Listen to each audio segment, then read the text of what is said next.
JP Nadda. आज के इस विशाल जनसभा में मंच पर उपस्थित हमारे वरिष्ठ नेता, भारतीय जनता पार्टी बिहार के अध्यक्ष और बिहार सरकार में उप मुख्यमंत्री श्री सम्राट चौधरी जी, हमारे यहाँ के लोकप्रिय प्रत्याशी और हमारे वरिष्ठ साथी श्री चंदेश्वर प्रसाद चंद्रवंशी जी,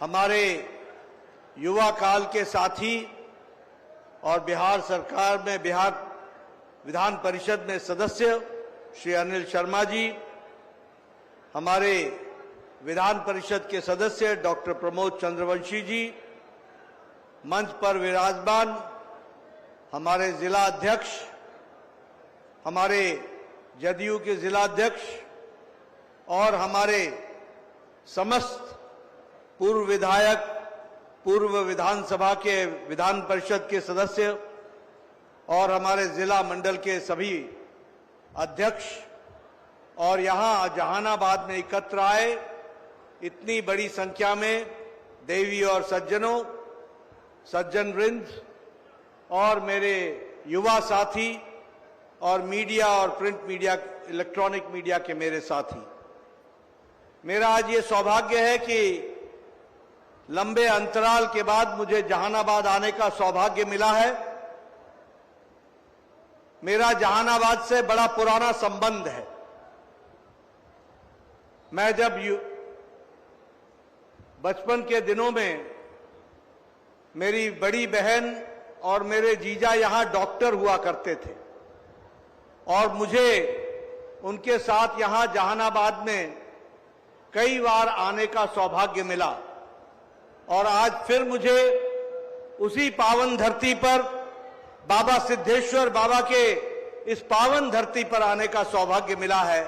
मैं ऐसी धरती को नमन करता हूं और आशीर्वाद लेकर के अपनी बात को प्रारंभ करता हूं। मित्रों, कल 6 चरणों का चुनाव पूरा हो गया है। मोदी जी के नेतृत्व में भारतीय जनता पार्टी की विशुद्ध और एनडीए की सरकार स्पष्ट बनती हुई आगे बढ़ रही है और ये 7वें दौर के चुनाव में जहानाबाद भी शामिल होने वाला है। मुझे पूरा विश्वास है कि आप सबके आशीर्वाद से और आप सबके चंदेश्वर प्रसाद चंद्रवंशी जी को आशीर्वाद देंगे और एनडीए इस बार मोदी जी के नेतृत्व में 400 पार करेगा और भारतीय जनता पार्टी एनडीए की सरकार बनाएगा। मित्रों, मैं यहां यह भी बताना चाहता हूं, ये सिर्फ चंदेश्वर प्रसाद चंद्रवंशी को लोकसभा में भेजने का चुनाव नहीं है। यह चुनाव विकसित भारत के संकल्प को पूरा करने में जहानाबाद का भी संकल्प है, इसको पूरा करने का चुनाव है।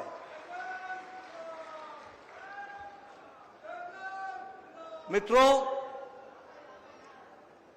एक सरकार होती है जिसे हम कहते हैं मजबूत सरकार और एक सरकार होती है जिसे हम कहते हैं कमजोर और मजबूर सरकार। 2014 के पहले आपने मजबूर सरकार, आपने कमजोर सरकार, आपने अपंग सरकार देखी है। मजबूत और मजबूर सरकार में अंतर क्या होता है?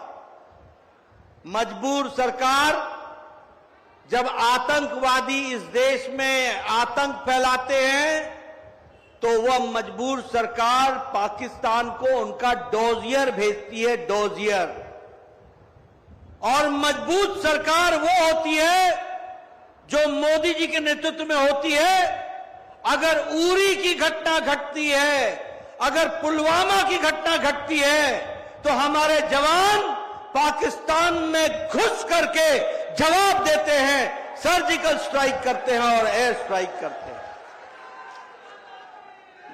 ये फर्क है मजबूर सरकार और मजबूत सरकार में। मजबूर सरकार क्या होती है, कमजोर सरकार क्या होती है? जो कश्मीर में अलगाववादियों के साथ दिल्ली में प्रधानमंत्री कार्यालय में बिरयानी खिला करके वार्ता करते हैं, बुला करके उनसे समझौता करते हैं।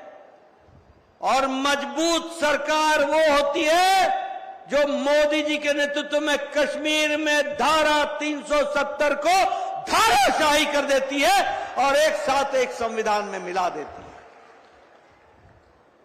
कल आपने सुना कश्मीर में रिकॉर्ड वोटिंग हो रही है, सारे रिकॉर्ड टूट रहे हैं। यह संभव इसलिए हुआ है कि मोदी जी ने कश्मीर को मुख्य धारा में ला दिया है। जिन लोगों को एक तरीके से बंधक बना रखा था कुछ परिवारों का, जिन लोगों ने वोटर को मजबूर कर रखा था, उनको आजाद करने का काम और मुख्य धारा में लाने का काम किया तो नरेंद्र मोदी जी की सरकार ने किया। और आज कश्मीर उन्मुक्त होकर के इस प्रजातंत्र के त्योहार में पार्टिसिपेट कर रहा है, भागीदारी जब कर रहा है और रिकॉर्ड मार्जिन से वहां वोट डल रहे हैं। ये फर्क होता है। मित्रों, मैं यहां यह भी बताना चाहता हूं 10 साल में राजनीति में क्या अंतर आया। 10 साल पहले राजनीति क्या होती थी? जाति की राजनीति, धर्म की राजनीति, इलाके की राजनीति, वोट बैंक की राजनीति।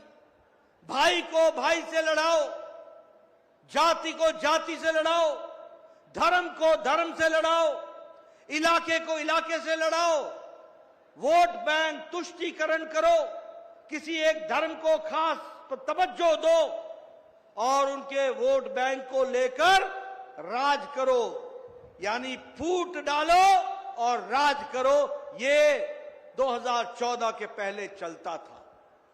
लेकिन मोदी जी के नेतृत्व में राजनीति की परिभाषा बदल गई, राजनीति की संस्कृति बदल गई, राजनीति का तौर तरीका बदल गया, राजनीति के सोच का तरीका बदल गया और एक ही बात लेकर के मोदी जी चले, विकासवाद विकासवाद विकासवाद, सबका साथ सबका विकास, सबका विश्वास सबका प्रयास।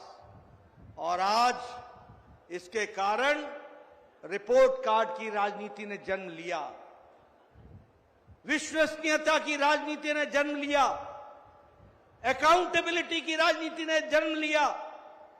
और मोदी जी ने भारत की जनता को सिखा दिया कि Bharatiya Janata party, Janata Dal United, NDA का मतलब है जो कहा था वो किया है, जो नहीं कहा था वो भी करके दिया है। इस तरीके से परिवर्तन लाने का काम किया है। और इसीलिए मित्रों, हमें ध्यान में रखना चाहिए कि आज राजनीति बदल गई है। मैं यहां आपसे यह भी चर्चा करना चाहूंगा, बहुत लोग जानते भी हैं इस बात को। हमने कोरोना की मार देखी, हमने यूक्रेन का युद्ध की मार भी देखी। अमेरिका की अर्थनीति डगमगा गई, यूरोप की अर्थनीति पिछड़ने लगी, चीन की अर्थनीति पिछड़ गई, जापान की अर्थनीति डगमगा गई। लेकिन मोदी जी के नेतृत्व में भारत की अर्थव्यवस्था जो 10 साल पहले 11वें नंबर पर खड़ी थी, आज मोदी जी के नेतृत्व में भारत की अर्थव्यवस्था 5वें नंबर पर खड़ी है, 5वें नंबर पर खड़ी है। और आपको जानकर खुशी होगी कि भारत ने ब्रिटेन को पछाड़ा है। जिस ब्रिटेन ने, जिन अंग्रेजों ने भारत को 200 साल राज किया, उसको पछाड़ करके हम 5वें नंबर की अर्थव्यवस्था बने। और समय दूर नहीं है, आप चंदेश्वर चंद्रवंशी जी को चुनाव जिता के भेजिए, मोदी जी तीसरी बार प्रधानमंत्री बनेंगे और भारत 3 साल के अंदर तीसरी दुनिया की अर्थव्यवस्था बन जाएगा। यह भी हमको ध्यान में रखना है। हम दवाई बनाने में दुनिया में दूसरे नंबर पर खड़े हो गए। सबसे सस्ती और सबसे असरदार दवा आज भारत बना रहा है। हमारा व्यापार हमारा एक्सपोर्ट 126% बढ़ गया है। केमिकल्स में हम आगे बढ़ गए, हमारा एक्सपोर्ट 106% बढ़ गया है। स्टील, इस्पात, हम सिर्फ भारत की खपत को नहीं पूरा कर रहे, हम दुनिया की खपत को पूरा कर रहे हैं और भारत इस्पात बनाने में दूसरा नंबर का देश बन गया, दुनिया में दूसरा नंबर का देश बन गया। आप लोगों के हाथ में मोबाइल है। 10 साल पहले इस मोबाइल पे लिखा होता था made in China, made in Japan, made in Taiwan, made in Korea. आज आपके मोबाइल निकाल के देखना, उस पे लिखा है made in India, made in India. 97% mobile manufacture आज इंडिया कर रहा है। दुनिया का दूसरे नंबर का मैन्युफैक्चरर भारत हो गया। ये बदलता भारत है। और मैं विकास की कहानी कहूं तो इसी 10 साल में मोदी जी के नेतृत्व में बताइए, गांव, गरीब, वंचित, पीड़ित, शोषित, दलित, युवा, किसान, महिला, इनको ताकत देने का काम मोदी जी ने किया कि नहीं किया? जरा जोर से बोलिए, किया कि नहीं किया? महिलाओं को ताकत दी कि नहीं दी? गरीबों को ताकत दी कि नहीं दी? उनका सशक्तिकरण किया कि नहीं किया? आज आपको जानकर खुशी होगी कि 80 करोड़ की जनता, 80 करोड़ की जनता, उनको प्रधानमंत्री मोदी जी की तरफ से 5 किलो गेहूं या 5 किलो चावल ये मुफ्त में दिया जा रहा है और 1 किलो दाल। और बिहार की संख्या कितनी है? 8 करोड़ 70 लाख। 8 करोड़ 70 लाख लोगों को मोदी जी की तरफ से हर महीने 5 किलो गेहूं और 5 किलो चावल, 1 किलो दाल दी जा रही है। इसका फर्क क्या पड़ा है? इसका फर्क ये पड़ा है कि आज इंटरनेशनल मॉनिटरी फंड और नीति आयोग ये बताता है कि भारत की गरीबी, 25 करोड़ लोग गरीबी की रेखा से ऊपर उठ गए हैं, गरीबी की रेखा से निकल गए हैं। ये आज भारत की स्थिति है, 25 करोड़ लोग। और भारत की अति गरीबी 1% से भी कम हो गई है। आप बताइए, प्रधानमंत्री किसान सम्मान निधि हर चौथे महीने 2-2 हजार रुपए मोदी जी की तरफ से मिलता है कि नहीं मिलता है? मिलता है कि नहीं मिलता है? सीधा खाते में जाता है 11 करोड़ 78 लाख किसानों को। और बिहार में 80 लाख किसानों के खाते में हर चौथे महीने 2000 रुपए जा रहा है। यानी मोदी जी ने किसानों की तस्वीर बदलने के लिए 2.5 लाख करोड़ रुपए किसानों के खाते में डाला है। 2.5 लाख करोड़ रुपए। ये बदलता भारत है, ये बदलती तस्वीर है। ये प्रधानमंत्री आवास योजना, मैं यहां चर्चा करना चाहूंगा। चंदेश्वर जी भी लंबे समय से सार्वजनिक जीवन में हैं, सम्राट जी लंबे समय से सार्वजनिक जीवन में हैं, इनके पिताजी भी सार्वजनिक जीवन में थे। मैं 1993 में एमएलए बन गया था, 1993 में। हमारे को उस समय एक पंचायत में इंदिरा आवास योजना में 2 मकान मिला करते थे। 2 मकान, साल भर में 2 मकान। ये इंदिरा आवास योजना यूपीए की सरकार की देन थी। आज मोदी जी ने 4 करोड़ घर बनाए, 4 करोड़ घर। और आपको जानकर के खुशी होगी, 1 करोड़ 80 लाख घर बिहार में बने हैं। 1 करोड़ 80 लाख घर। एक एक पंचायत में 50-50 मकान बने हैं, एक एक पंचायत में। मैं आंकड़े लेकर के आया हूं। 4 करोड़ में 1 करोड़ 80 लाख, क्षमा करिएगा 40 लाख, क्षमा करिए 40 लाख मकान बने हैं हमारे बिहार में। 40 लाख। और कैसे घर बने हैं? Drawing room, bedroom, kitchen, kitchen में सिलेंडर, टॉयलेट, शौचालय और कोर्टयार्ड। और आने वाले समय में याद रखना, अब गैस में सिलेंडर नहीं, अब गैस आपके यहां सस्ती गैस पाइप से पहुंचाई जाएगी और सस्ती गैस पहुंचाई जाएगी, इसकी व्यवस्था की जा रही है। मित्रों, मैं यहां एक बात और आपको बता देना चाहता हूं। आप प्रधानमंत्री मोदी जी को तीसरी बार प्रधानमंत्री बनाएंगे, चंदेश्वर जी को भेजेंगे। मेरी बात ध्यान से सुनना, आपका बिजली का बिल जीरो हो जाएगा, जीरो हो जाएगा, जीरो। कोई बिजली का बिल नहीं आएगा। और आपको जानकर के खुशी होगी कि एक नई योजना आ रही है। उस योजना का नाम है पीएम सूर्य घर मुफ्त बिजली योजना। पीएम सूर्य घर मुफ्त बिजली योजना। हर घर के ऊपर सरकारी खर्च से सौर ऊर्जा लगेगी और वो सौर ऊर्जा आपके घर को बिजली देगी, और जो बिजली आपके खर्च से बच जाएगी वो ग्रिड में जाएगी और आपको आमदनी का जरिया हो जाएगा। ये नए तरीके से लेकर के देश आगे बढ़ने वाला है। ये आज फर्क आ गया। मैं यहां आपको ये भी बताना चाहता हूं कैसे देश बदला है और कैसे परिस्थितियां बदली हैं।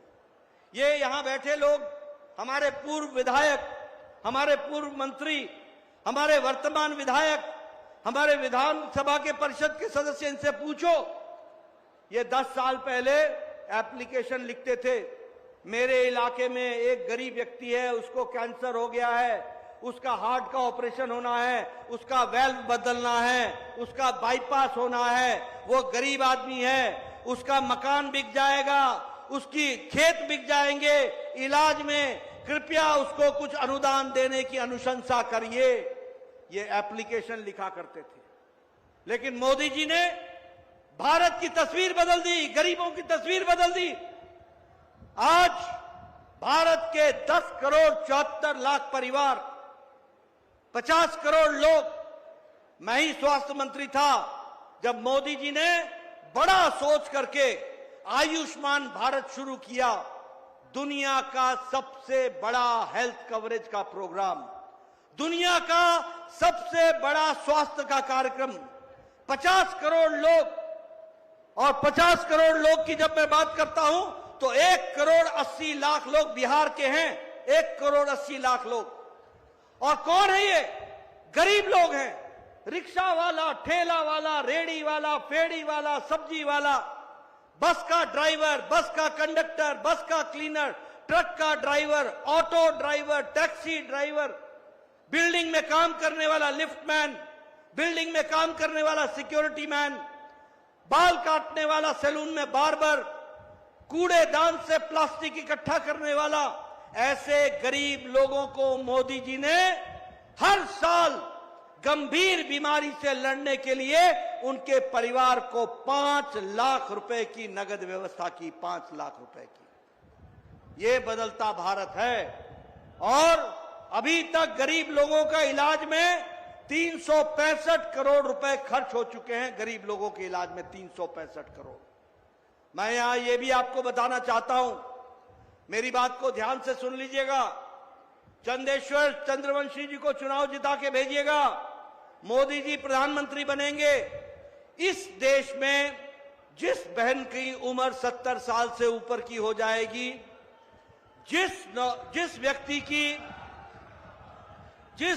की उम्र 70 साल से ज्यादा हो जाएगी, किसी भी जाति का हो, किसी भी धर्म का हो, किसी भी इलाके का हो और किसी भी आमदनी का हो, किसी भी आमदनी का, प्रधानमंत्री मोदी जी की तरफ से उसको आयुष्मान भारत का कार्ड दिया जाएगा और हर साल 5 लाख रुपए की व्यवस्था की जाएगी ताकि उसका इलाज हो सके।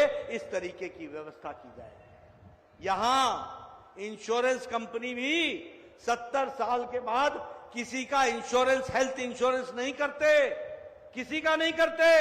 और मोदी जी ने कहा है इस देश का कोई भी 70 साल से उम्र का ज्यादा होगा उसको 5 लाख हर साल उसकी व्यवस्था की जाएगी उसकी गंभीर बीमारी से इलाज के लिए। ये बदलती तस्वीर है, ये बदलते काम है हमारे। मैं यहां ये भी बताना चाहूंगा, बिहार को कई बार चर्चा होती है कि बिहार को स्पेशल पैकेज हो। मैं बताना चाहता हूं आरजेडी के लोगों को कि मोदी जी ने बिहार का ग्रांट इन एड 3 गुना बढ़ा दिया, 3 गुना बढ़ा दिया ग्रांट इन एड। इसको भी हमको ध्यान में रखना चाहिए। और बिहार को ग्रांट इन एड में 3 लाख करोड़ रुपए पहुंचाए गए हैं, ये भी हमको ध्यान में रखना चाहिए। आज इंडियन इंस्टीट्यूट ऑफ मैनेजमेंट का कैंपस बोधगया में खुल गया। आज इंडियन इंस्टीट्यूट ऑफ टेक्नोलॉजी का रेजिडेंशियल कैंपस पटना में खुल गया। आज 8 मेडिकल कॉलेज बन गए बिहार में। आज बिहार में अकेले 3500 किलोमीटर की नेशनल हाईवे बन गई है। 3500 किलोमीटर। बताइए नेशनल हाईवे बिहार में बनी कि नहीं बनी? बताइए गंगा पर पुल बढ़ रहे हैं कि नहीं बढ़ रहे हैं? विकास हो रहा है कि नहीं हो रहा है? ग्रामीण सड़कें बन रही हैं कि नहीं बन रही हैं? गांव में पक्की सड़क पहुंच रही है कि नहीं पहुंच रही है? मित्रों, इस तरीके से विकास के लिए और बिहार में लगभग 1 लाख करोड़ रुपए सिर्फ खर्च हो रहा है नए ब्रिज बनने में, महासेतु के 6 लेन बनने में, इस पर खर्च हो रहा है। रेलवे का बजट 9 गुना बढ़ा दिया गया है बिहार का, 9 गुना। और अमृत स्टेशन जो बन रहे हैं, 99 स्टेशन बिहार के अमृत स्टेशन बन रहे हैं, जिसमें से 33 स्टेशनों का शिलान्यास हो गया है और 894 करोड़ रुपए यानी 900 करोड़ रुपए उस पर खर्च हो रहा है। मित्रों, आने वाले समय में आपको एयरपोर्ट और रेलवे स्टेशन में अंतर नहीं समझ में आएगा। वर्ल्ड क्लास का रेलवे स्टेशन बनेगा, इस बात को भी आपको ध्यान में रखना चाहिए। ऐसे काम हो रहा है। जहानाबाद में नवोदय विद्यालय खुल करके मखदुमपुर में तैयार हो गया। जहानाबाद में ही केंद्रीय विद्यालय इनवा में वो भी खुल गया। और नेशनल हाईवे 110 वो भी जहानाबाद पहुंची है। और फैब्रिकेटेड 50 बिस्तरों का नया अस्पताल भी वो भी बन करके तैयार हो गया।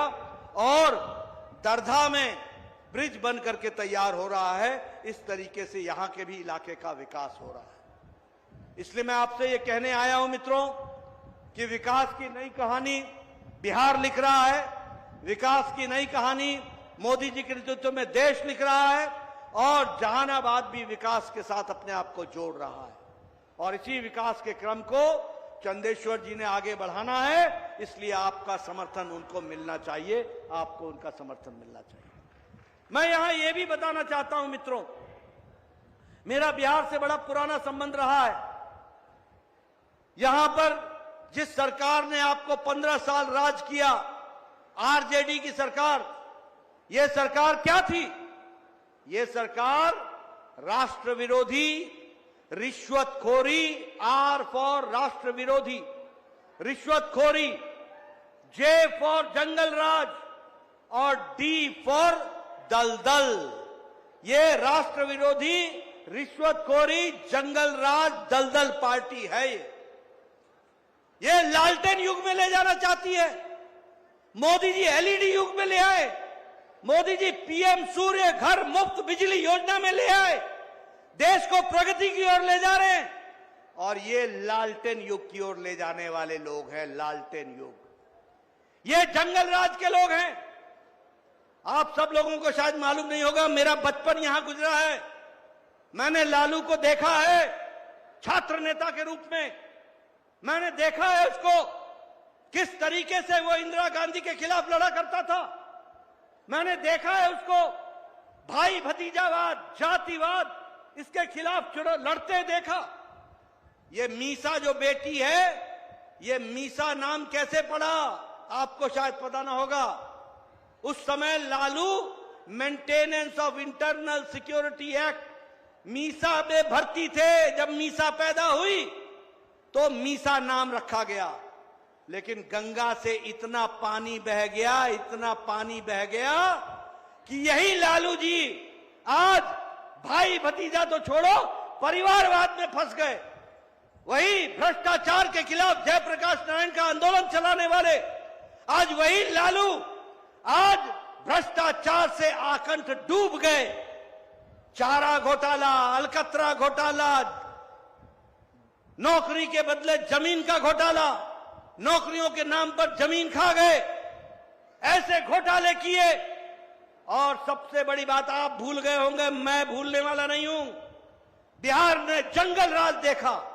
आप भूल गए होंगे जहानाबाद में 3 बजे के बाद 2005 से पहले न कोई आता था न कोई जाता था। बोलो मैं सच बोल रहा हूं कि नहीं बोल रहा हूं? अगर मैं सच बोल रहा हूं तो जोर से बोलो हां। ये सच था कि नहीं था? बोलो किसान पलायन कर रहे थे कि नहीं कर रहे थे? बोलो हत्याएं हो रही थी कि नहीं हो रही थी? बोलो अपहरण हो रहा था कि नहीं हो रहा था? बोलो फिरौती मांगी जा रही थी कि नहीं मांगी जा रही थी? ये बच्चा तेजस्वी क्या जाने बाप के कारनामे में, इसको क्या पता, ये क्या जाने कि क्या बिहार को दंश सहना पड़ा है, क्या बिहार को मुसीबत सहनी पड़ रही है। आप भूल गए होंगे, मैं भूलने वाला नहीं हूं। इसी बिहार में 2003 में एक रैली हुई थी आरजेडी की तरफ से, लाठी रैली, लठिया रैली, याद है? लठिया भांज तेल पिलावन लठिया भाजम, तेल पिलावन लठिया भाजन, ये रैली हुई थी गांधी मैदान में। लाठी क्यों लेके आए थे? बिहार के लोगों को डराने के लिए लेके आए थे कि तुम सब अपने घरों में रहो। ये जंगल राज देखा बिहार ने। शिक्षा का वो हाल हुआ, लोग बिहार छोड़ के दिल्ली पढ़ने चले गए। कॉलेज मैं यहीं का पढ़ा हुआ हूं भाई, इसी पटना कॉलेज का पढ़ा हुआ हूं, यहीं का ऑनर्स किया मैंने। उस समय दुनिया के सबसे अच्छे प्रोफेसर यहां हुआ करते थे। शिक्षा का बुरा हाल कर दिया, पलायन कर गए लोग। फिर से वैसा राज लाना चाहते हो क्या? जरा जोर से बोलो, वैसा राज लाना चाहते हो क्या? वैसा राज चाहिए क्या? ये लोग ये जो बड़ी बड़ी बातें करते हैं, आज लालू और कांग्रेस, मुझे बड़ा आश्चर्य हुआ, क्या दिन देखे दादी भी रोती होगी ऊपर बैठे है। लालू मटन खिलाना सिखा, मटन बनाना सिखा रहा है। क्या दिन आ गए राहुल को, कैसी गलबाइयां हो रही हैं, कैसे कैसे विचारों का आदान प्रदान हो रहा है, क्या जिंदगी आ गई। ऐसे स्वार्थी लोग, ऐसी स्वार्थी पार्टियां, इनका कोई मजहब नहीं है। ये घमंडिया गठबंधन, ये इंडी गठबंधन एक ही कारण से है, ये सब अपने परिवार को बचाने के लिए लगे हैं। और ये सब भ्रष्टाचारी लोग एक दूसरे को बचाने में लगे हैं। मोदी जी ने कह दिया है लाल किले के प्राचीर से, एक भी भ्रष्टाचारी बचेगा नहीं, एक भी भ्रष्टाचारी बचेगा नहीं। मोदी जी बोलते हैं भ्रष्टाचार हटाओ, ये बोलते हैं भ्रष्टाचारियों को बचाओ। बोलो कांग्रेस पार्टी ने कोयला घोटाला किया कि नहीं किया? चीनी घोटाला किया था कि नहीं किया था? चावल घोटाला किया था कि नहीं किया था? ये सबमरीन पनडुब्बी का घोटाला किया था कि नहीं किया था? ऑगस्टा वेस्टलैंड हेलीकॉप्टर का घोटाला किया कि नहीं किया? 2G का घोटाला किया कि नहीं किया? 3G का घोटाला किया कि नहीं किया? कौन सा घोटाला कांग्रेस ने छोड़ा था? बोलो, लालू ने चारा घोटाला किया कि नहीं किया? जेल गए थे कि नहीं गए थे? बेल पर है कि नहीं है? आप बताओ, लालू ने अलकतरा घोटाला किया कि नहीं किया? नौकरी के जगह पर जमीन हड़पी कि नहीं हड़पी? ये भ्रष्टाचारी लोग, ये भ्रष्टाचारी पार्टियां, ये बिहार में राज करेंगी क्या? करने दोगे क्या? आने दोगे इन लोगों को? ऐसे लोग जो भ्रष्टाचार, आप देखो ये ममता, इसके टीचर भर्ती घोटाला हुआ कि नहीं हुआ? इनके मंत्री के घर से नोटों के जखीरे निकले कि नहीं निकले? ये झारखंड में कांग्रेस का मंत्री 18 नोट गिनने वाली मशीन लगी, 18 3 दिन नोट गिने गए, 365 करोड़ रुपए निकले। एक मंत्री के पीए के नौकर के घर से 29 करोड़ रुपए निकले। वारे वाह मंत्री, वारे वाह तेरा पीए, और वारे वाह तेरा पीए का नौकर 29 करोड़। ये सब भ्रष्टाचारियों का जमावड़ा है, सब भ्रष्टाचारियों का जमावड़ा। आप बताओ, अरविंद केजरीवाल ने शराब घोटाला किया कि नहीं किया? दवाई का घोटाला किया कि नहीं किया? के कविता ने किया कि नहीं किया? ये सोनिया गांधी बेल पर है कि नहीं है? बोलो भैया, बेल पर है कि नहीं है? राहुल गांधी बेल पर है कि नहीं है? लालू प्रसाद बेल पर है कि नहीं है? संजय सिंह बेल पर है कि नहीं है? चिदम्बरम बेल पर है कि नहीं है? कार्तिक चिदम्बरम बेल पर है कि नहीं है? आप बताओ, ये मनीष सिसोदिया जेल में है कि नहीं है? आप बताओ, ये सत्येंद्र जैन जेल में है कि नहीं है? आजम खान जेल में है कि नहीं है? टीएमसी के नेता जेल में है कि नहीं है? डीएमके के नेता जेल में है कि नहीं है? ये सब नेता या तो बेल पर हैं या जेल में हैं। ये सब भ्रष्टाचारी लोग, सब परिवारवादी हैं, सब भ्रष्टाचारी हैं। और जैसा सम्राट चौधरी ने कहा, अब ये पिछड़ों का, आदिवासियों का और हमारे दलित भाइयों का आरक्षण पर डाका डालना चाहते हैं, डाका डालना चाहते हैं और उनके आरक्षण को लेकर मुस्लिम को देना चाहते हैं। संविधान में लिखा हुआ है, धर्म के आधार पर आरक्षण नहीं मिलेगा, सामाजिक न्याय के लिए मिलेगा। लेकिन ये लोग पिछले दरवाजे से आपके आरक्षण पर डाका डाल रहे हैं। पिछड़ा, अति पिछड़ा, दलित, आदिवासी, बोलो डालने दोगे क्या? डालने दोगे क्या? मित्रों, आप ये ध्यान में रखो, जब तक मोदी जी है, जब तक बीजेपी है, जब तक एनडीए है, किसी को भी आरक्षण पर डाका नहीं डालने दिया जाएगा और आरक्षण हमेशा रहेगा, उसको कभी समाप्त नहीं होने देंगे। इसलिए मित्रों, आपसे मेरा निवेदन है कि आप सच्चाई को पहचानिए, गांव-गांव जाइए, सबको बताइए। आज जहानाबाद मुख्य धारा में आ गया है, विकास कर रहा है, आगे बढ़ रहा है। इस विकास की गति को आगे बढ़ाना है, इसलिए चंदेश्वर चंद्रवंशी को भेजना है और दिल्ली पहुंचाना है। इसके लिए आप काम करेंगे। बोलिए, आप चुनाव जिताएंगे ना? तीर पर बटन दबाएंगे ना? तीर पर बटन दबाएंगे ना? बताएं, बटन दबाएंगे ना? फिर एक बार, फिर एक बार, जरा उधर से भी आवाज आ जाए। फिर एक बार, फिर एक बार, अब की बार, अब की बार, अब की बार। बहुत बहुत धन्यवाद। जय भारत, जय बिहार। बहुत बहुत धन्यवाद।